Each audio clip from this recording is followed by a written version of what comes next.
Hi, అందరికీ నమస్కారం.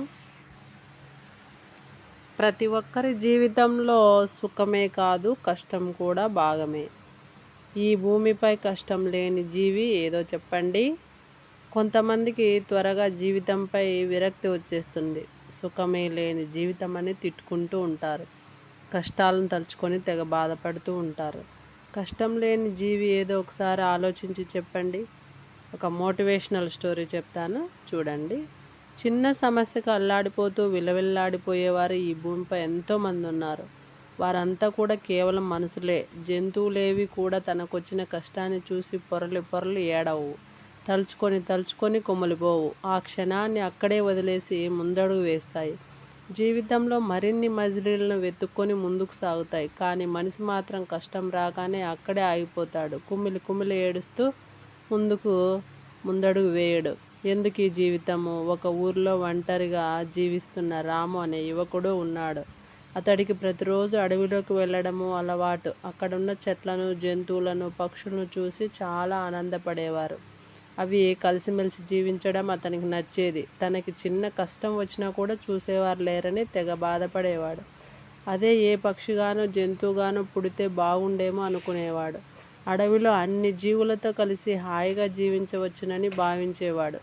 ఒకరోజు ఆయనకి ఆరోగ్యం పాడయింది. కనీసం లేవలేకపోయాడు. ఆ క్షణంలో జీవితం పైన విరక్తి వచ్చింది. ఎందుకు ఈ బతుకు? అడవిలో ఏ జంతువుగా మారినా బాగుండు అనుకున్నాడు.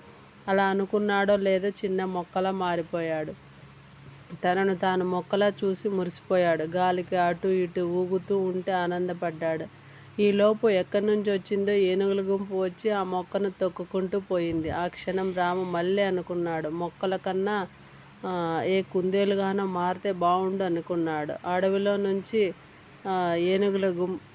అడవిలో నుంచి గెంతులు గుంటనక్క వచ్చింది. కుందేలును తరమడం మొదలుపెట్టింది. బతుకు జీవుడా అని మళ్ళా భయపడి ఇంకా ఏమనుకున్నాడంటే ఒక పెద్ద చెట్టుగా మారితే బాగుండు అనుకున్నాడు. చెట్టు కింద అందరూ తన కిందే వచ్చి నిల్చుంటారనుకున్నాడు. అలా అనుకున్నాడో లేదో చెట్టుగా మారాడు. ఒకరోజు పెద్ద గాలివాన వచ్చి చెట్టు బటపటా విరిగిపోయింది. అంతే, చెట్టు రూపంలో ఉన్న రాజుకు ఒక్కసారి పిడుగు పైన పడినట్లు అనిపించింది. ఆ వెంటనే ఏ గాలిలో తిరిగే పక్షిగానో మారితే సమస్య ఉండదు కదా అనుకున్నాడు. ఇలా కోరుకున్నాడో లేదో అలా పక్షిగా అయిపోయాడు. ఒక చెట్టుపై గూడు కట్టుకొని పక్షి పిల్లలతో ఆనందంగా ఉన్నాడు. 4 రోజులు సంతోషంగా ఉన్నాడు. ఈలోపు కింద నుంచి ఓ పాము చెట్టుపైకి పాక్కుంటూ వచ్చి ఆ గుడ్లను మింగేసింది. అలాగే ఒక గద్ద వచ్చి పక్షి రూపంలో ఉన్న రాజును తన్నుకుపోవడాన్ని చూసింది. వెంటనే గజగజ వణికిపోయాడు. ఈ పక్షి రూపం నాకొద్దు. ఏ జీవిగా మారినా ఏదో కష్టం వెంటాడుతూనే ఉంటుంది.